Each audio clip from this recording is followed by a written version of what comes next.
thinking about how we can make legal systems more computational. And I think with reference to what we've been talking about today, there's really two kind of key things to focus on. The first is using computation to further access to justice. So if we look at the kind of access to justice gap numbers in the United States, they paint a really dark picture. 90+% of individuals with civil legal problems can't find a lawyer to help them. For small businesses, it's about 60% of small businesses. And fundamentally, like a traditional legal services model that is based on attorneys that charge at least $300 or $400 an hour doesn't really work for the vast majority. And so computational tools can help us bring access to justice to more people. And it was interesting to see that in the Accord there's an emphasis on dispute resolution, right? Essentially trying to find systems like arbitration, alternative dispute resolution that can get people justice more quickly. At the same time, like as we're designing these tools for access to justice, there's something like very human about justice and legal systems, and there's this interesting balance to strike about increasing efficiency without undermining the human dimension of justice. For example, making sure that when there are ambiguities and judges have to resolve those ambiguities, we don't give that power of resolving ambiguities and acting in a quasi-legislative fashion to AI systems. And I think the best way to approach this is to kind of embrace a scientific method about doing all of this, right? So thinking about things like random control trials, where we actually work with people, collect data, and figure out what works best for people, an approach that I think Audrey Tang and Taiwan have really been pioneering. So that's on the access to justice side. The other side is regulating with computation, right? The kind of code as law, law as code dichotomy. And for all the reasons that Cameron mentioned earlier, that essentially systems are only getting faster and faster and human beings can't keep up with them, well, the traditional approaches to regulation aren't meant for what we're seeing right now. And at the same time, the way we regulate algorithms optimally might be different from the way that we regulate human systems. Sandy and I have come up with kind of two high-level paradigms for how we might be able to approach regulating algorithmic systems. I'll mention them briefly. I think they're interesting. So the first is regulation by design, the idea of embedding regulatory safeguards into the system itself. The financial system has been doing this for ages, right? If you think about gold coins that have little ridges on the side so people can't shave off the gold, that's an example of regulation by design. The gold itself, the coin itself, is doing the regulating. The regulator doesn't have to stand over your shoulder to watch. And so the question is, can we embed these kinds of safeguards into algorithmic systems in the financial sector and elsewhere? The analogy, if you want to understand it simply, is it's the kind of car that can't exceed the speed limit. Right? No matter how much you press on the pedal, you just can't go faster than the speed limit. The second idea is legal dynamism. So the first idea is about a car that can't be faster than the speed limit. The second one is a speed limit that depends on how many people are on the road. This is a terrible way of regulating humans. Imagine you're going down the freeway, every time a car merges on, the speed limit changes, but algorithmic systems don't care. And the optimal regulatory intervention might depend on external factors. And so we can kind of think of law not as this kind of static intervention, but as something much more dynamic. Again, in the financial system, this is almost obvious to do, right? And we have all sorts of, for example, trading stops that kick in when certain kind of market conditions are triggered. We can think about this more broadly if we're thinking about things like financial inclusion, which might depend on overall market sentiment, which might depend on kind of political discourse, and other things that are going on in the broader world, and we can change the system to adapt. The key reason why we might want to think about these interventions goes beyond just kind of optimal regulatory intervention, but also as we think about compliance burdens. So if you look at the EU AI Act, 500-page regulation with some gaps, with some ambiguities, it seems fairly clear, at least to me, that it's going to be extremely challenging for small companies to comply with this.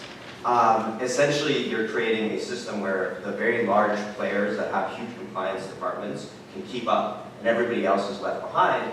If you have a set of regulatory safeguards and guardrails that are relatively easy to implement, that have been pre-vetted, and it's much easier for smaller players to essentially, if you're familiar with GitHub, import that code base into their products, know that they're satisfying regulatory requirements, and thus you can encourage innovation. So we've been doing a lot of work around this in the European Union, but it seems like a model that you could apply elsewhere. So very excited about the financial accord, very excited that Boston's taking this leadership role, and very happy to talk more about computational law with all of you later. Thank you very much, Violet. Thank you. And a heartfelt thanks to all the speakers that brought us so many insights. I am missing this one. Robert Mahar. Just No, one. we have already spoken. Okay. So it is time now for those of you who didn't speak. It's time for you to raise your hand if you want to share something with these honorable assistants. Yeah?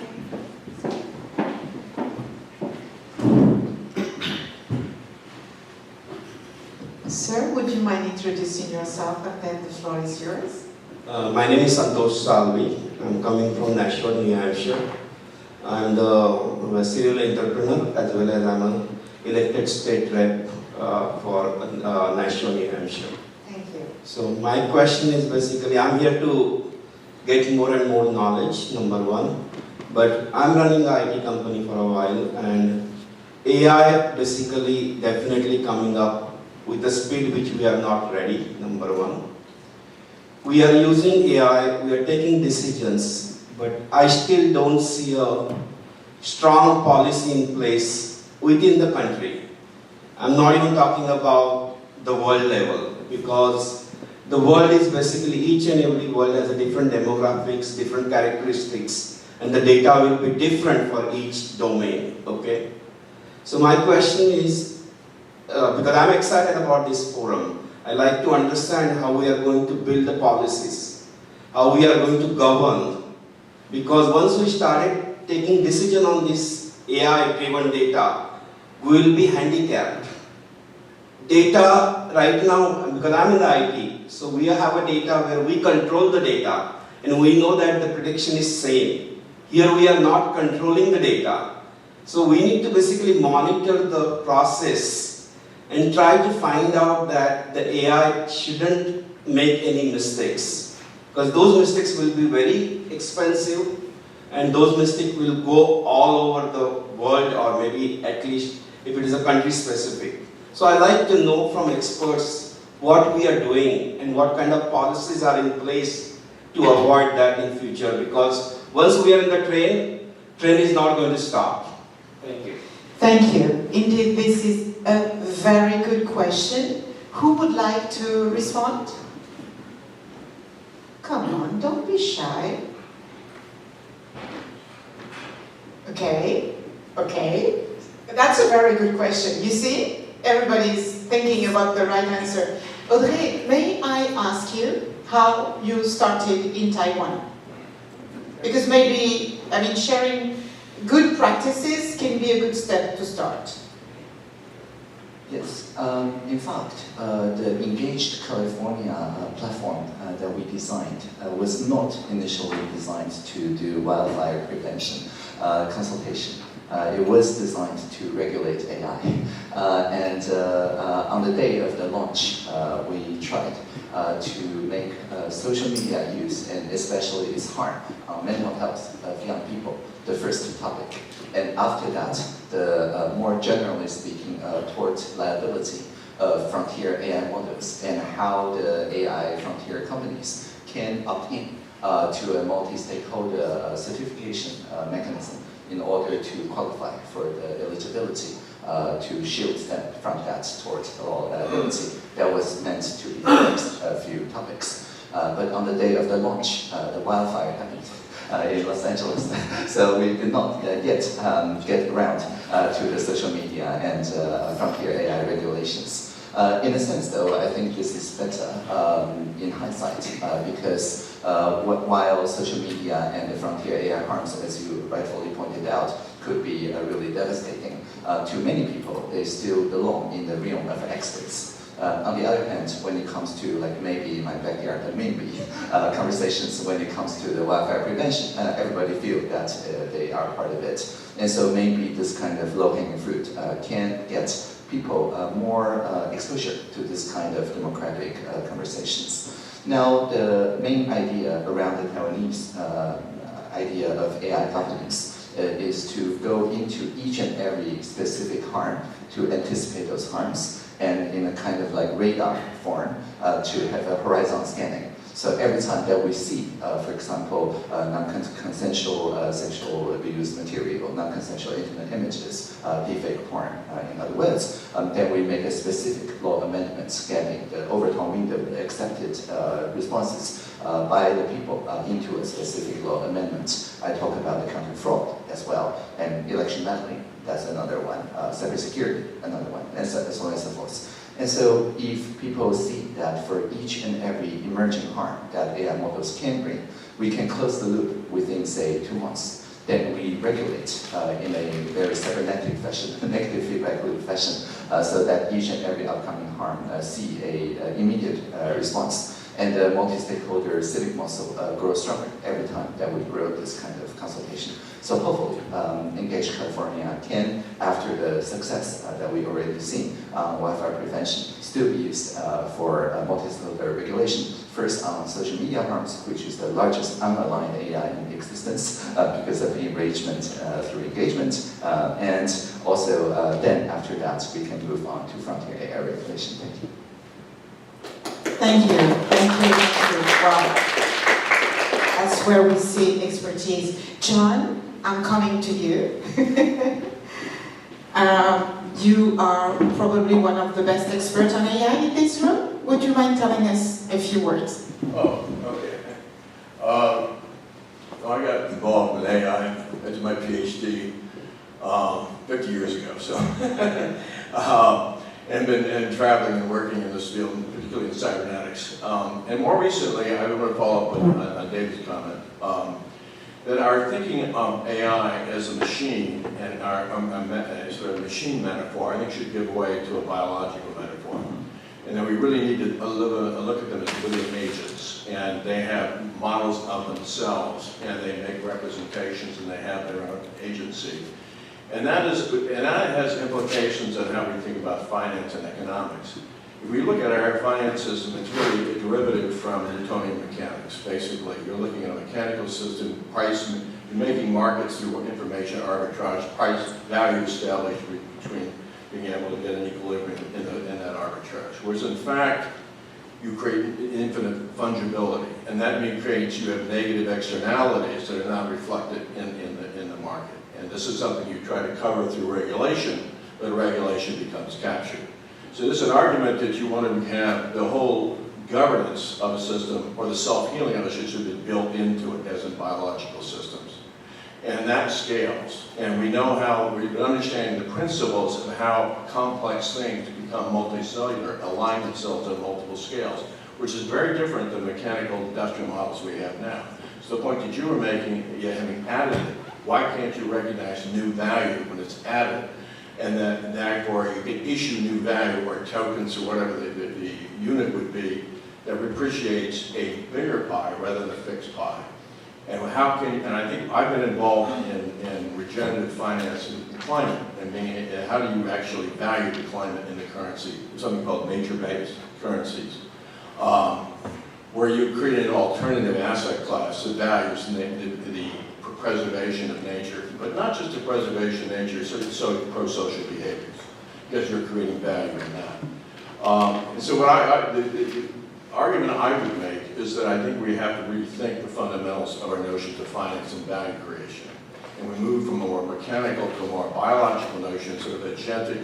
They have an economic system that learns, that is homeostatic, that basically preserves it preserves the boundaries of life, but also values the learning over time. And I think this is sort of really, and AI is going to be able to augment this, because you can automate some certain amounts of cognition. And we're working with agents. I tell it to read a book. It reads the book. It has a discussion with other agents. It knows the book better than I. It does problem sets better. And they can actually negotiate among themselves and create a new solution. And that's a cycle that's 24/7. We can never keep up with that. I think that's something we really have to come to terms with, is that we're having this high rate of cognitive automation. Yes, they make mistakes. Yes, they hallucinate. But you can actually have ways of testing and verifying and having agents test one another in order to minimize that risk. You never eliminate it. So I guess my feeling in talking about the finance is I think there's certain fundamentals in finance that you have to move from an extractive system to reach a generative system. And you have to value the creation and generation of life, of equity, and that has to be part of the whole financial incentive system. So I'll leave it at that. Thank you. Thank you very much. That was super interesting. I'm just wondering if someone wanted to comment further on the question about how to make the laws protecting the way we are using AI. Does anyone want to comment on that? No? So, Chuan, I think it is a very interesting topic to cover in our next discussion. And thank you very much, sir, for raising it. Is it time to pause? It is? Can I make one quick? Oh, just 1 second. Another comment. I just very quickly wanted to say I'm Glenn Weil. I work closely with Audrey Tong, and here in Boston, I also work with Bruce. If folks are in this area and are sort of passionate about some of the things Audrey talked about, please reach out to me, Glenn at radicalexchange.org, or Glenn Weil at Gmail. We'd love to be in dialogue with you and do a lot of work around some of these AI governance questions at Harvard. So I'm happy to be in touch with all of you. Thank you. Thank you. So, thanks again to all our speakers. Thank you very much for your contribution. I suggest that we take this time now to go for coffee, meet with people you don't know, okay? It doesn't make sense that you speak to someone that you will see tomorrow, and make some connection, and let's pursue this conversation after the pause. I don't know, how long do we have? Well, let's take about a long 5-minute break.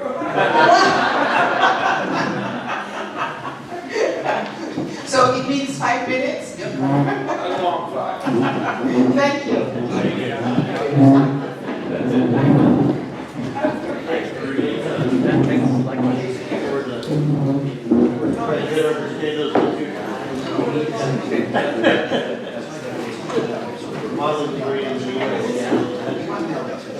Fantastic. Thank you very much. Yeah, I feel like I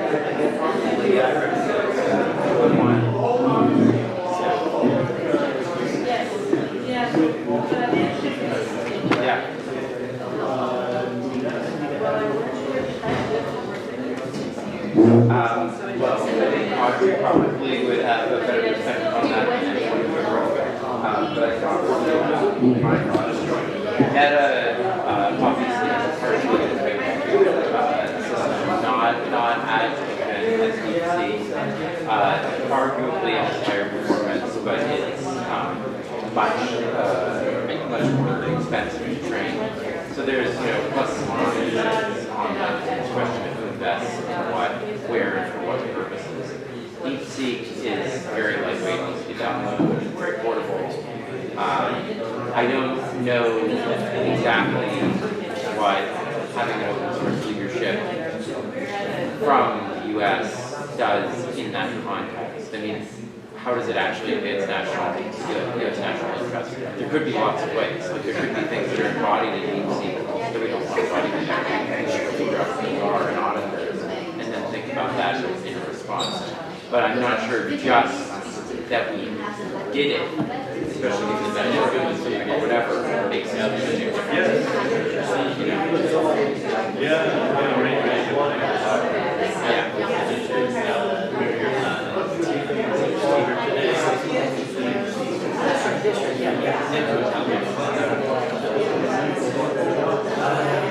I mean, first of all, we could absolutely collaborate on doing it internationally. That's always an option.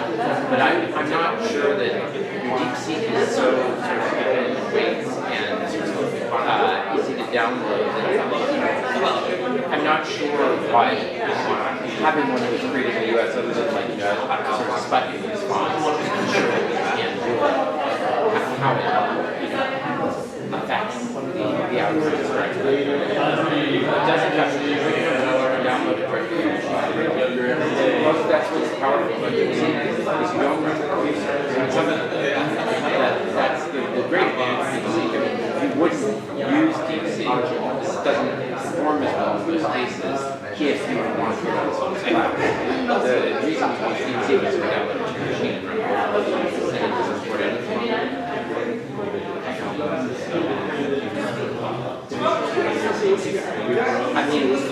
always retrained, so it doesn't really update very much. I mean, you get Audrey may have thoughts about this than I do, but I think taking those models and adapting them and making them perform in ways or be aligned in ways to our environment makes total sense. But whether having the underlying model is not correct or it's not clear exactly what the importance of that is precisely. Now, OpenAI and these proprietary models are almost certainly ahead of the place where they and if there remain models like that that are closed, having us be the lead is obviously, the central imperative. But when there are these completely open models that don't report any data back, it's not completely clear why it matters exactly where they originated unless there are different properties to the product that are problematic.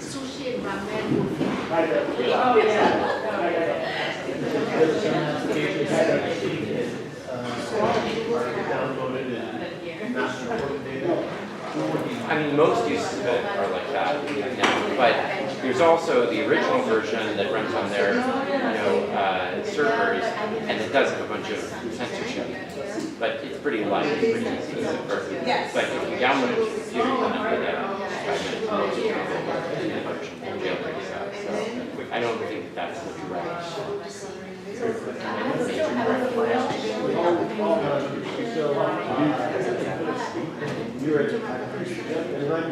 I'm at online at Microsoft, and thanks so much. At Wilson Center with I see. What is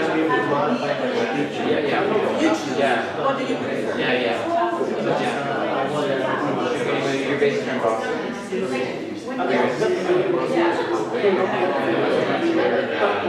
What's your background?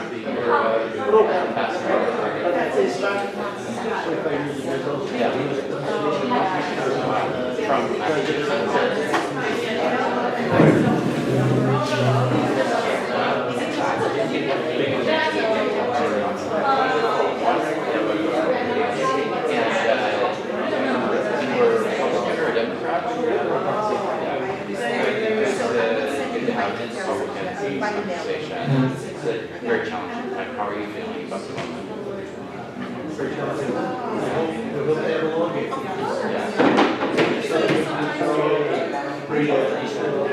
So I'm very curious. I've been asking a lot of concerns me have been, what do you think the likelihood of the administration directly behind the Supreme Court What's your reaction? I mean, they've come pretty close to deportation. Yes, it's very close. They do cross that line. It does, yes. Why would you personally, or those that you were close to, be willing to risk personally? Yeah. Let's do it together, sure. I love it. I don't know the prospects. I don't know that they will. I don't know. I think contingency, but I don't know what probability I've heard people range 0% to 50%. I'm curious what municipal you hear. I would say, Whenever you're ready. I would say,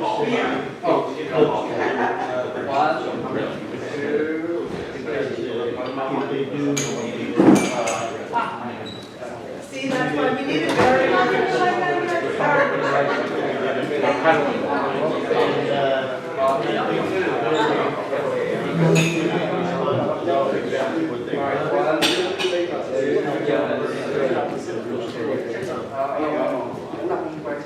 Well, I look forward to being in touch with you, and thank you so much.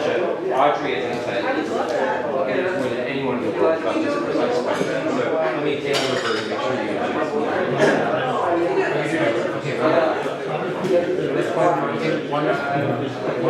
Wonderful. Pleasure to meet you.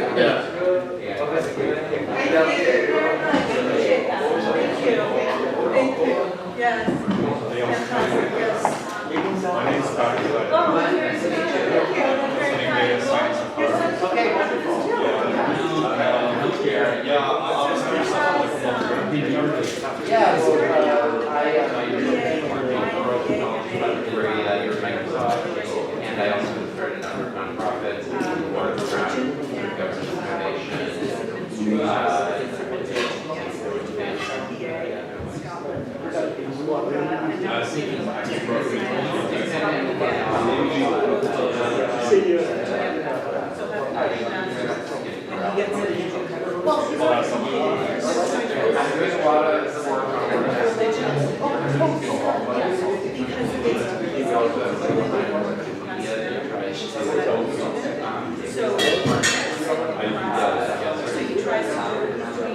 integrated business model, which we're looking at yeah, there are people who are may agree with the concept. There are with the like broader starting anyway, so that's a whole project that I do inside.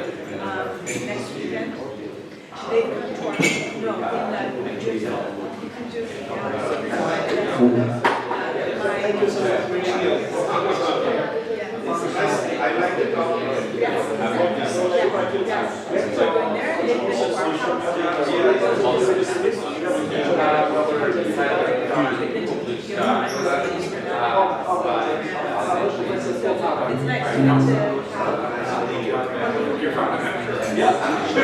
How far up?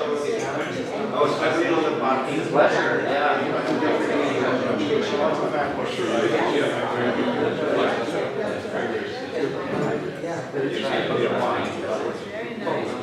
Is he interested in medicine?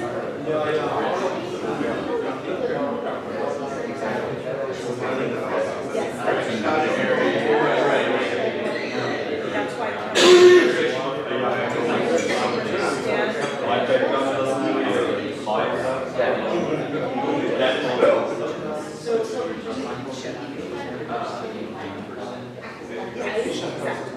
Well, you gather the fruits. One thing I mentioned to you, I think something that is absolutely critical though, is that the version of the thing that you run on Chinese servers are obviously very problematic. It's not just data gathering, it's really stress. And then us having alternatives to that is providing very value. And a lot of the stuff that That's where they are.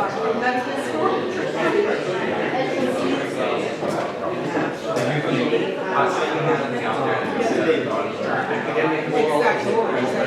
But then, we're not the ones, who are.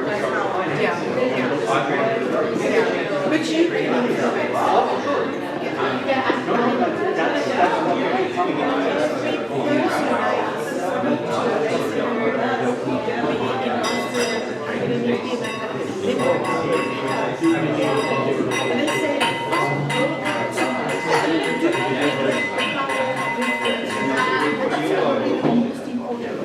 So how you use it is the real question. Yeah? Thank you.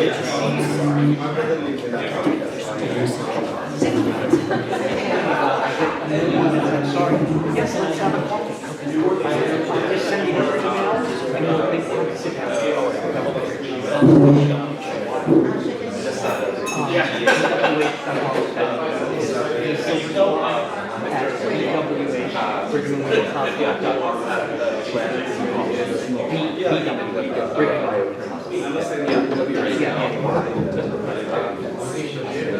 Well, I think we're about ready to restart.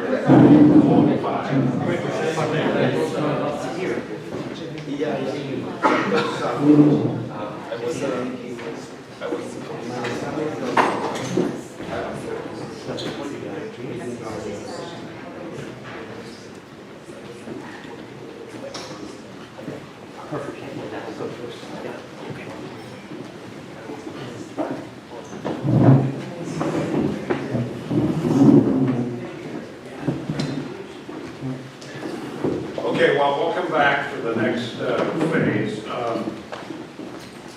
Bruce has left, Professor Fair, who gave you that cautionary tale about malicious actors. I think there's a cautionary tale about benevolent actors as well, once in a while. I think what we're talking about here is a very large vision, a grand undertaking. I worry a little bit about capacity, and I'm much the Boston Global Forum can do in this kind of space. I think about looking at that agenda, it looks to me like something for the G20 or some large organization. And I don't underestimate at all the value of putting ideas on the table, having discussion. We've done that extraordinarily well, I think, over the last decade or so, not only here in Boston, but in Tokyo, more recently in Paris, the Riga Conference, many other forums, working with the Club de Madrid and the like. You put ideas on the table, you never know how far they're going to travel, who will pick them up, what kind of impact they're going to have. A few years ago, we originally created the model for the Boston Global Forum.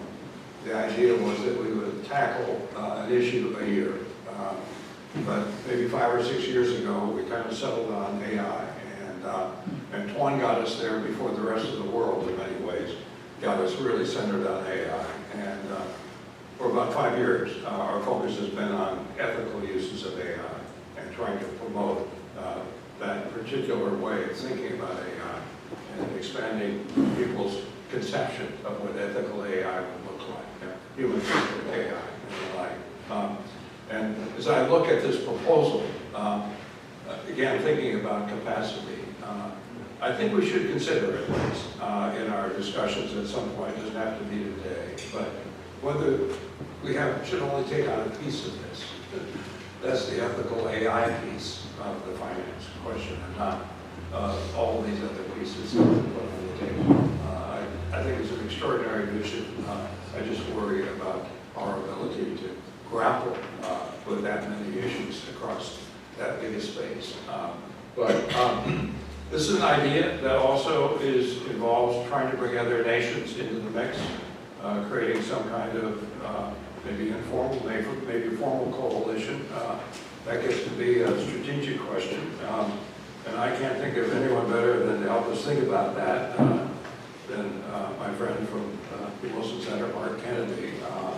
If I had stayed in my small hometown of Minnesota, town of 1,000 where I grew up, Mark would have briefly been my member of Congress. I think that was in that 2nd district originally. Now, I wouldn't have voted for him if I'd stayed there.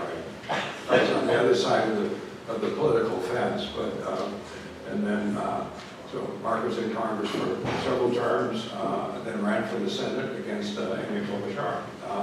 And then went on, among other things, to be president of the University of North Dakota and then the president of the University of Colorado, and now at the Wilson Center. Mark.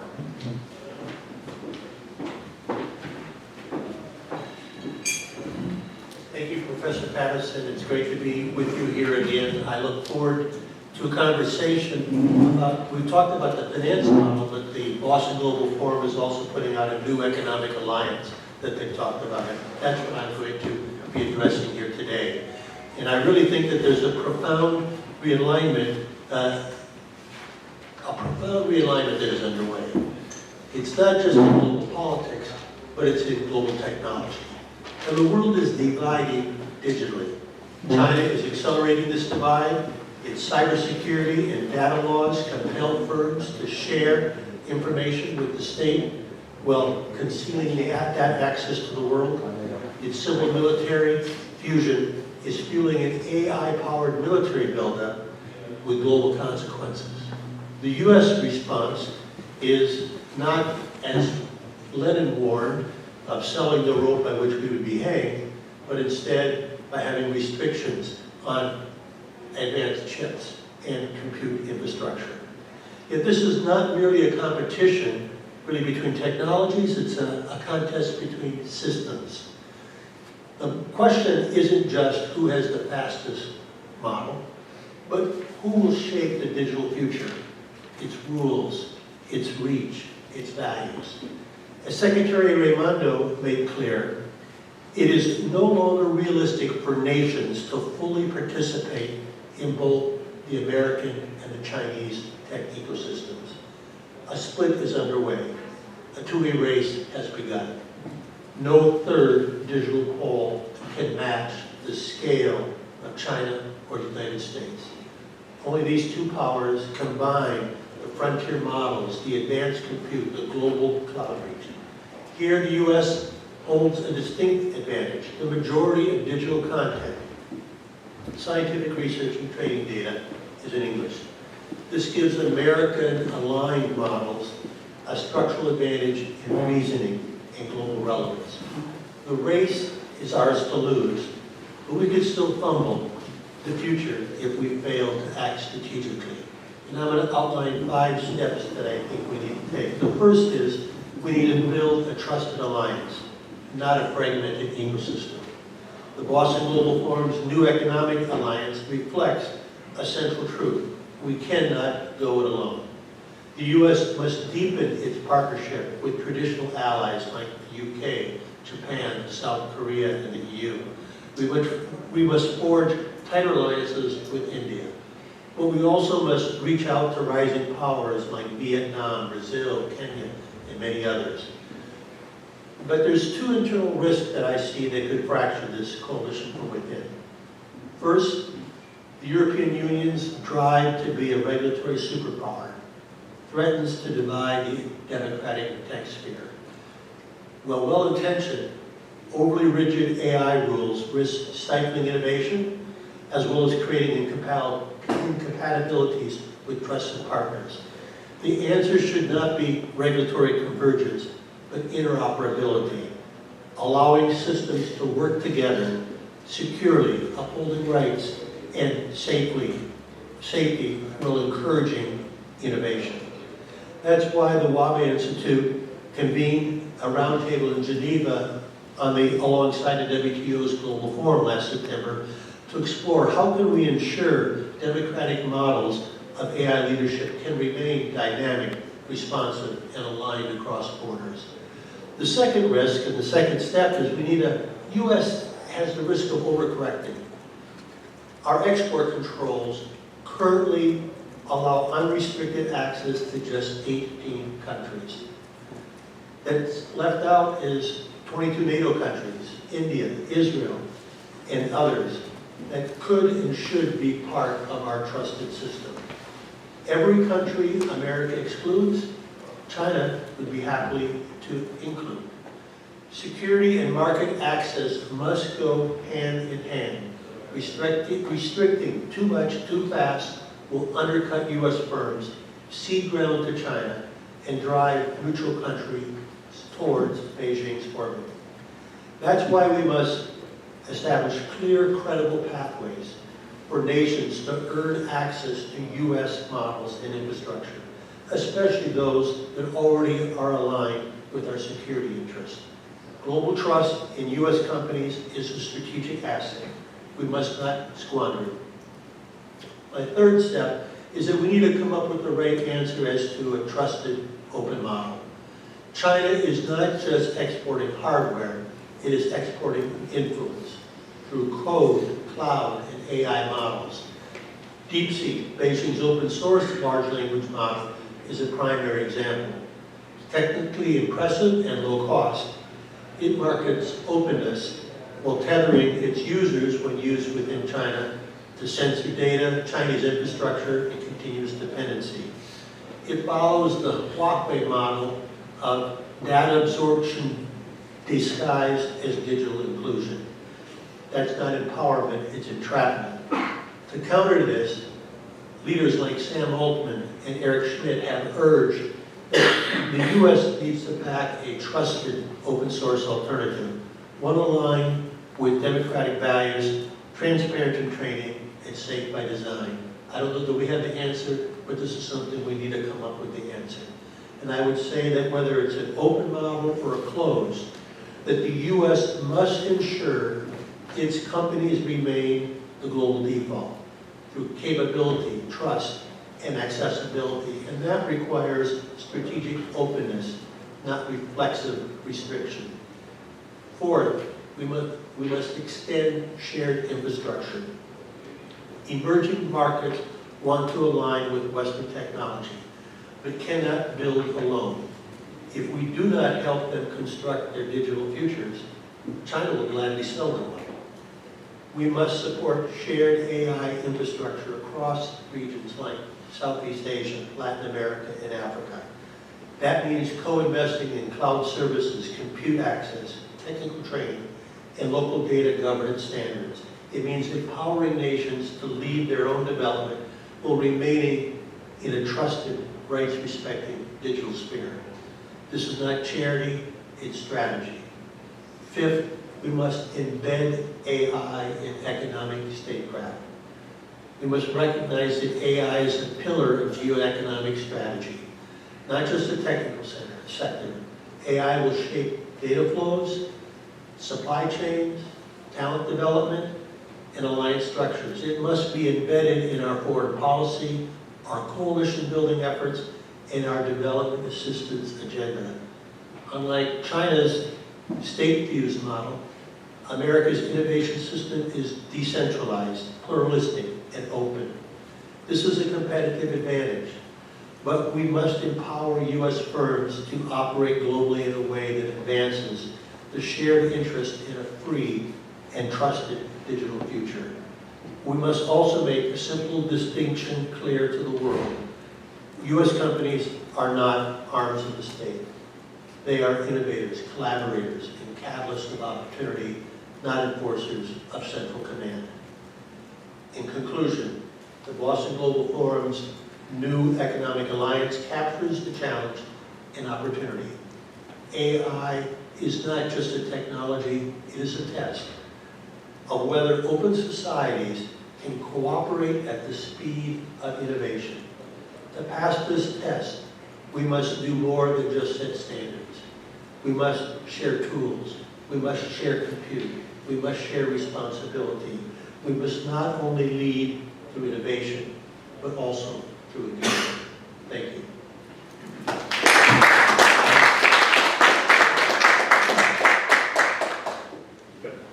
Thank you, Mark. Questions, thoughts, observations, responses? I'd love to hear from Audrey just on how she thinks about the distribution of different investments. You've been working very closely, obviously, with the team that pioneered the ideas that Representative Kennedy was just talking about around trusted tech stacks. And I wonder if you could give us an update about your perspective on that. Certainly, yeah, we had a brief exchange just before this talk. The main idea is that the openness of technology and the safety of technology need not to be a binary choice. I remember a year and a half ago at the Bletchley Park Summit, there's very much a rift between the people who are pro-security and safety and people who are pro-openness. So much so that we drafted a joint statement on AI safety and openness to figure out how to create kind of a non-militarized and a common ground between the two communities. And I'm happy to report that a few months ago at the Paris AI Action Summit, I was in a panel, and to my right was Actionist, caring very much about security, and to my left, Yana Quinn, caring very much about openness. And then we launched something called Roost together. Roost stands for the Robust Open Online Safety Tools. It accelerates the part that does not actually increase the harms of AI. For example, if you have decentralized way to detect CSAM, that is to say the child sexual abuse materials, which are synthetic now. The old defense, which relied on Microsoft DNA, some centralized scanning service, used to work when it's just a few criminal organizations producing such content. But now, because the production of such content is entirely running in airplane mode on a MacBook, right? So it's impossible to rely on centralized service to update in real time, and therefore the defense also has to be decentralized as well. And so by making innovations on the models that using the multimodal latent space to turn the images into its equivalent in its textual form, we do not violate the law by holding such text in federated chaining. And then we launched with Roblox, with Discord, with Blue Sky, and many medium-sized enterprise players so that we can scan for such dangerous content in real time in a way that does not violate privacy or succumb to surveillance. So this is just one example. But think of the broader cyber defense, info defense, bio defense, if there's a way to manufacture high-grade medical mask in a decentralized fashion very quickly. Again, that does not produce virus, but rather it makes biodefense possible in a decentralized way. So in the Monica designed by Vitalik Buterin of Ethereum, he calls this the D/ACK, or differential acceleration. We accelerate part of AI that is decentralized, democratic, and defensive. And if we do this kind of joint investment, then we can set global standards that raise the bar on the AI safety, and all the models from authoritarian regime that does not respect these kind of basic safety guardrails will be looked down by the market. And so the D/ACK direction, I think in general, agrees with the joint statement of safety and openness and the plurality alignment, pluralistic alignment agenda, and that is one of the very concrete deliveries of the Paris AI Action Summit. For more details, check out Roost tools. And I would just commend Roost as a great example of open source by making, as Audrey said, the safety tools available to everyone, because we don't want to have them redevelop their own safety tools. If we can make those widely dispersed, then all of AI will be. Yeah, thank you, Mr. Kennedy. Two questions. One was, you made reference to the export restrictions that were placed in the last few days of the previous US administration in January, including countries like India, etc., that have restrictions placed on them in terms of access to technology. Is that up for review, because it was only done in January? Secondly, related to that, a lot of what you said was about alliance building, the need for trust and all of that. How do you assess that in the current context of the new administration, when in fact a lot of that seems to be eroding rather quickly? Let me address each in turn. First of all, yes, that was put out at the tail end of the Biden administration. It's called the AI diffusion rules. It does some useful things because we put out chip restrictions, but then you could still get access to those chips through the cloud. So this included the cloud in that. It has some standards as to how cloud providers need to provide it, which I think are good. But what it does, as I mentioned, only has 18 countries. Part of that's, do you have your own export controls? Because if we're going to have export controls, we don't want to include anybody in the tent that doesn't have the export controls, which is why I think there needs to be clearly defined to any country. If you want to be in our ecosystem, here's the kind of functionality you need to have within the country. But there's also protectionist measures embedded within that as to what % of the compute we need to keep within the US, what % of the compute we need to keep within those 18 countries, and what those 18 countries can do outside. So I fear that if it comes to a country like Kenya, Brazil, or Vietnam, that they may be restricted of servicing that country's needs and sort of handing the market over to China. I worry that the next administration may actually ignore those limitations and make it even more strict. So we need to watch that very closely. I hope we have a long game with what we're doing now, because the long game is to say we want to break down the trade barriers amongst countries, and so U.S. is going to put up trade barriers until you come to the table and talk about lowering your own. We could end up with a more open world at the end of this. I hope that's the case. India, as you know, is one of the countries with which they're talking about doing a trade negotiation. Whatever restrictions the current administration is talking about, in true honesty, India is amongst the most barriers of any major country we deal with from a trade perspective. So I think there's and I think that's India's detriment. I think there's opportunities for lowering the trade barriers amongst all countries, and that's the end result in the current flurry of activity that could be good. If we don't get to that, we're creating a whole lot of disturbances for no end. Other questions? Hi, Kennedy. My question is regarding, you just mentioned about openness. So we have excluded some of the countries for any kind of sharing data or whatever. My question is, did we inform them, we have a policy in place that for A, B, and C reason, we are not having any kind of a partnership with you. If you improve this thing in next 6 months, then you can show the proof. So that is called openness, that we are giving the reason to them logically, which is applicable all across the globe. If we do that effectively, I think people will understand us and they will basically take those kind of things positively. I may be a little bit not knowledgeable in this area, but are we doing that consistently? I do not think we're doing it as well as we could. As you know, the AI diffusion rule was just laid out in the last month of the Biden administration as they were walking out the door.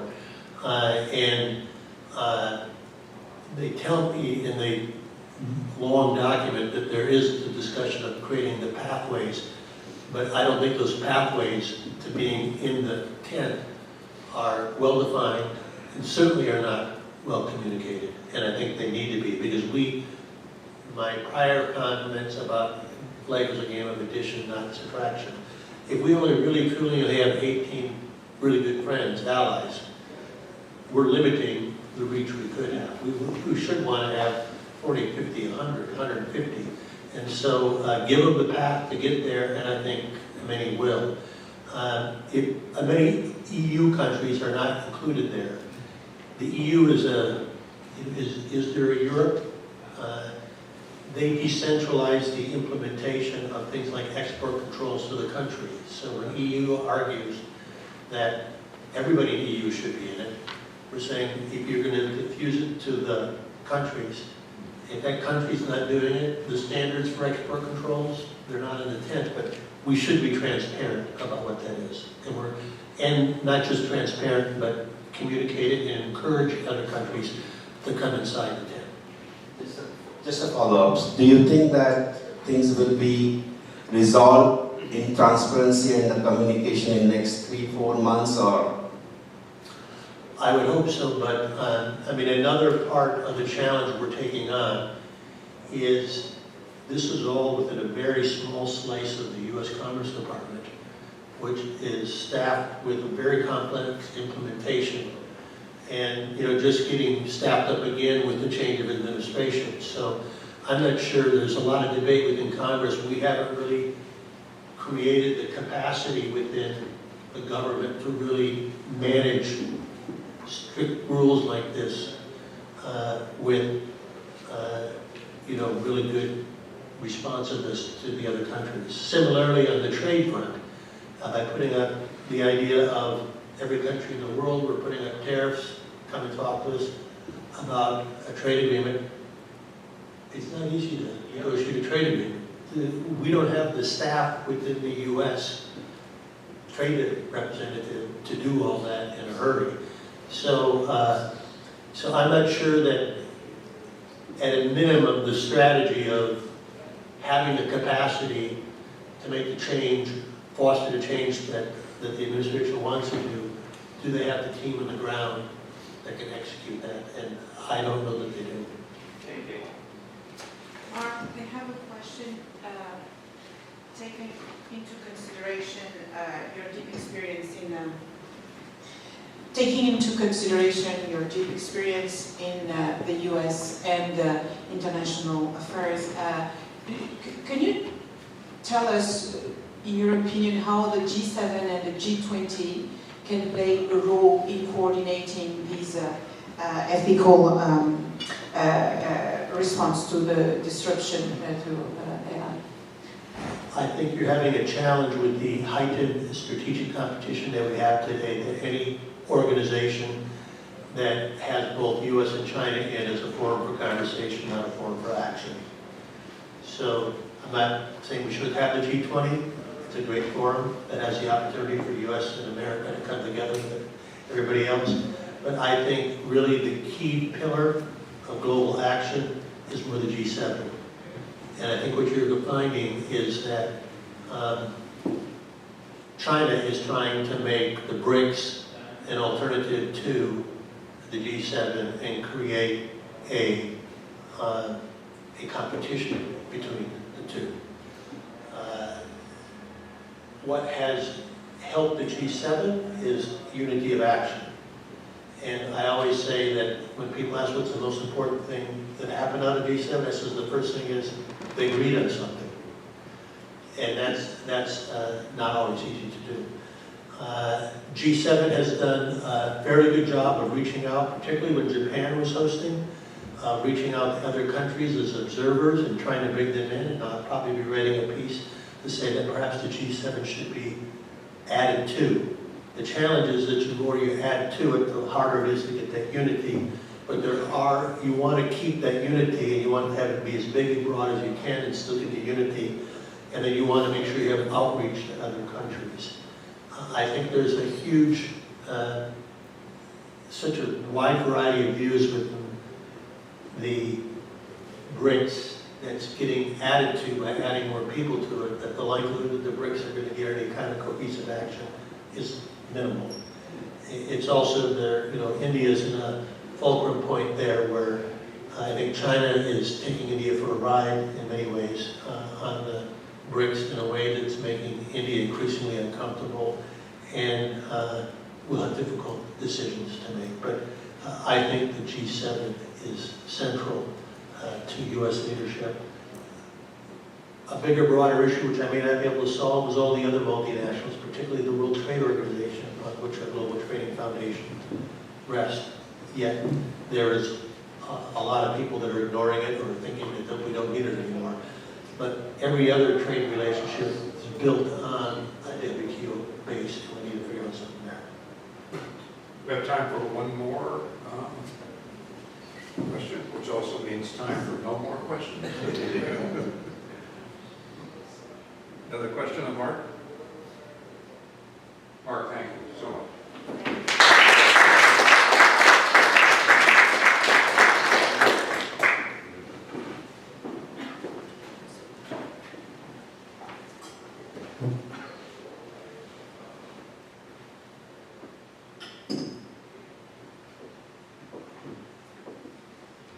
So occasionally we do get out of our comfort zone and step into areas that we don't know anything about. And we did that about 2 months ago or so. Across the street, we hosted the director of film from Vietnam and put in the room principals from the film industry in New England. The idea was to think about collaboration possibilities for bringing the two countries more closely together through working together on film.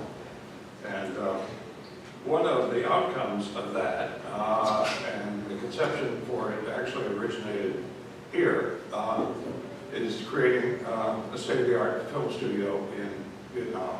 And looks like it will be in the Trang, which is my favorite city in Vietnam. I don't know if you've ever been there. It's one of the most beautiful cities in the world. We talked a little bit about that, and I think there are going to be a few films. Juan, right? You've got a few films teed up, not today? No. I thought there were a couple. So, where would you like to take this discussion at that point? It was my kind of understanding there were a couple of short clip films, and so I had not prepared except to watch and listen. That comfort zone. I'd be happy to respond to that's kind of a separate initiative. It was a kind of a window of opportunity that came up. Seemed to make sense in terms of trying. One of the original goals of the Boston Global Forum was to bring people from different cultures and values and the like together to create understanding and the like. And so that, I think, was in that part of our portfolio. And It's going to be an ongoing collaboration.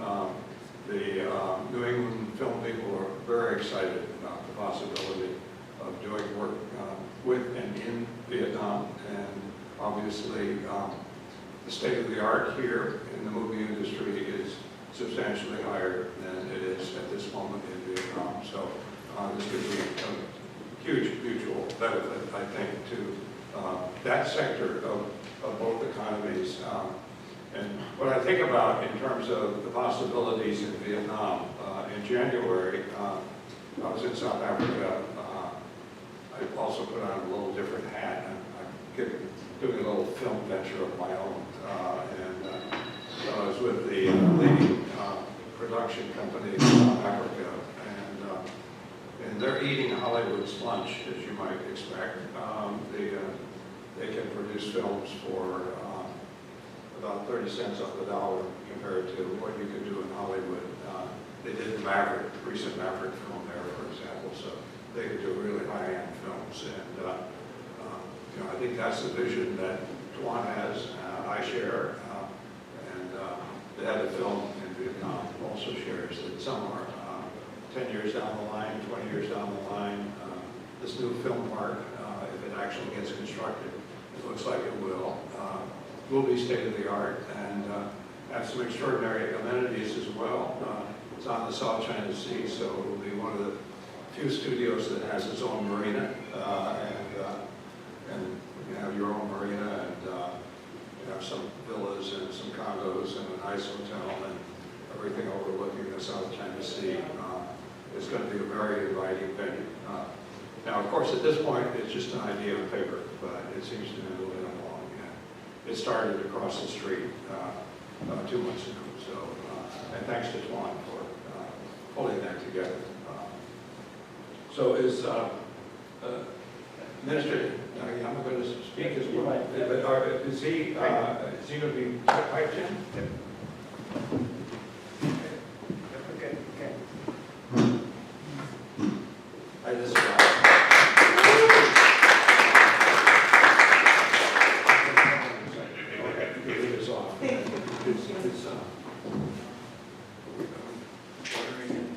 It is such an honor to be here. I'm coming from the DC area, and we welcome forums like this all the time. So to have this opportunity to be with you here in Boston is quite a treat. Esteemed leaders and distinguished guests, on behalf of the Boston Global Forum, I would like to introduce you to the Esteemed Leaders Series, a visionary initiative of the AI World Society Film Park, launched by the Boston Global Forum on March 11th, 2025. This groundbreaking series of short films is a tribute to the extraordinary individuals whose leadership, courage, and compassion have shaped our global society. Beginning with the recipients of the World Leader for Peace and Security Award and the World Leader in AIWS Award. These films honor those whose vision and service continue to inspire us all. What makes this series truly exceptional is not just its content, but its form. Crafted using a bold new cinematic format, each film weaves AI-driven storytelling with immersive visuals and emotional depth to elevate both heart and mind. Powered by Studioverse, a cutting-edge platform integrating real-time AI editing and virtual and augmented reality, and ethical production, aligned with the 7-layer AIWS ethical model and the Boston Finance Accord for AI Governance 24/7. These stories become not only reflections of the past, but also beacons for our shared future. created with accessible tools from the simplicity of an iPhone to the sophistication of studio versus advanced post-production. This series democratizes filmmaking while upholding the highest artistic and ethical standards. Each short film is a compact yet powerful narrative that moves the soul and inspires action. Filmed across the world's most iconic cultural and intellectual capitals, Boston, Washington, D.C., Tokyo, Paris, Rome, and beyond. These works unfold within majestic castles, concert halls, national parks, and historic centers of learning like Harvard, Oxford, and Stanford. The screenwriting is lyrical, epic, and poetic, designed to uplift the human spirit and honor the timeless virtues of leadership.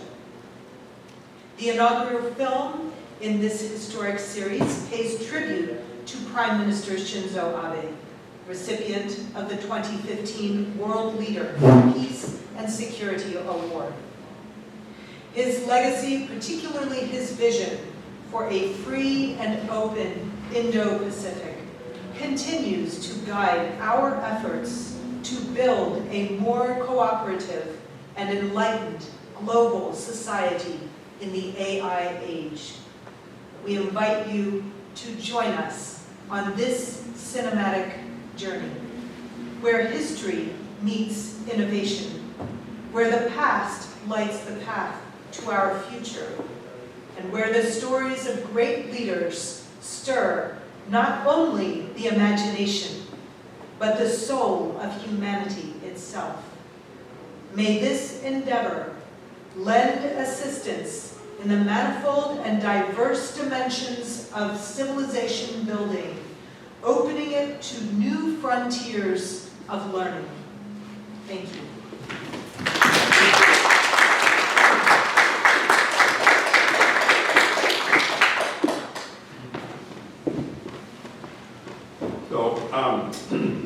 Sorry that I was misinformed. I thought we were going to have an example for you today, but we don't. But I really like the idea behind this series. It's you know, the way that we communicate, and particularly for younger people, the way that they communicate. That they're much more of a visual generation than people of my age. I'm a linear child. It was all about reading and newspapers and the like, but that's not the world we live in today. And certainly being able to offer role models through this medium, and men and women, binary, younger leaders, older leaders, well-known leaders like Shinzo Abe, but leaders who are less well-known. I think this series could really be something that would be a signature for the Boston Global Forum, and be a relatively small but important contribution to providing people around the world with people that they can look up to and model themselves after. So I think there's some real potential here, and I think we'll find out ways to do this quite efficiently using AI, and I think that will also be a terrific learning experience for the film part in Vietnam. So I find this to be a very exciting idea, and the film park itself also to be a magnificent idea. Again, if it should come to fruition. But I'm going to call on now on Tuan. Tuan has some closing remarks. While he's walking out, I again want to say how important Tuan is to this organization. He is really our organizer, our administrator, our networker. Think around, look at everyone around the table. Almost all of us are here because Tuan brought us together. But I never, I'm just so admiring of what Tuan has been able to do. We developed this idea, I think, in my office in 2011, I think was the year, and kind of thought, oh, this is going to be kind of fun. And a couple times a year we'll have a little video conferencing, have a few people in the room and the like, and the reason it's grown into something larger than that is entirely because of Tuan's effort. So, Tuan.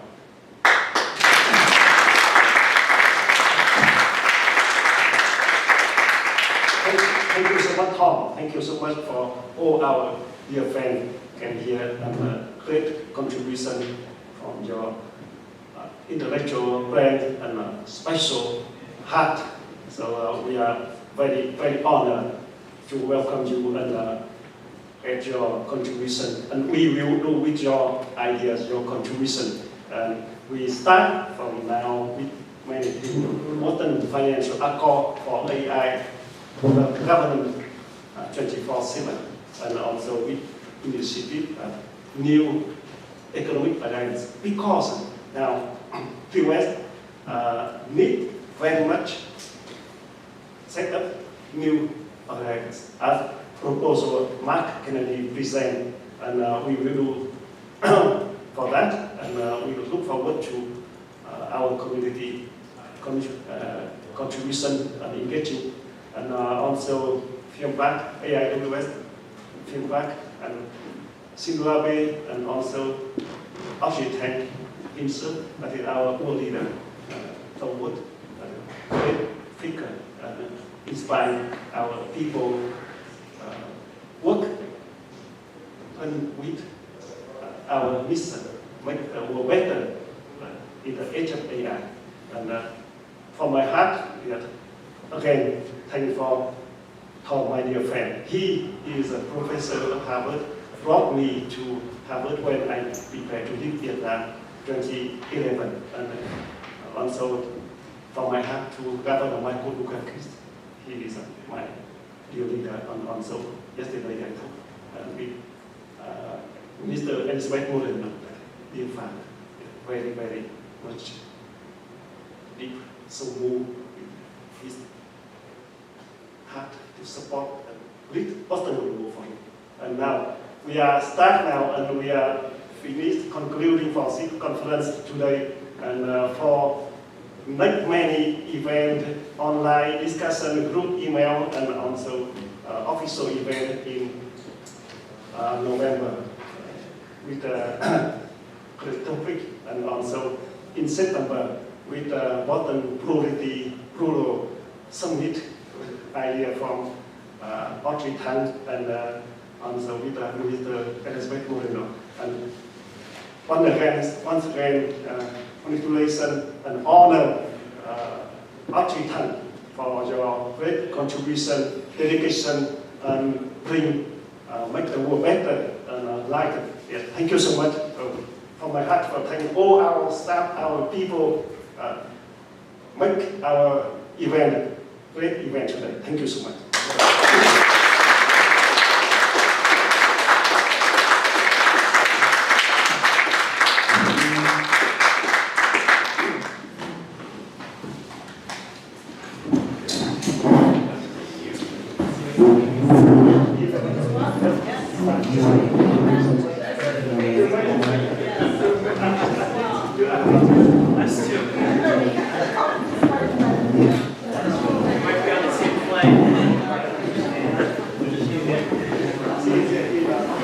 Next camera.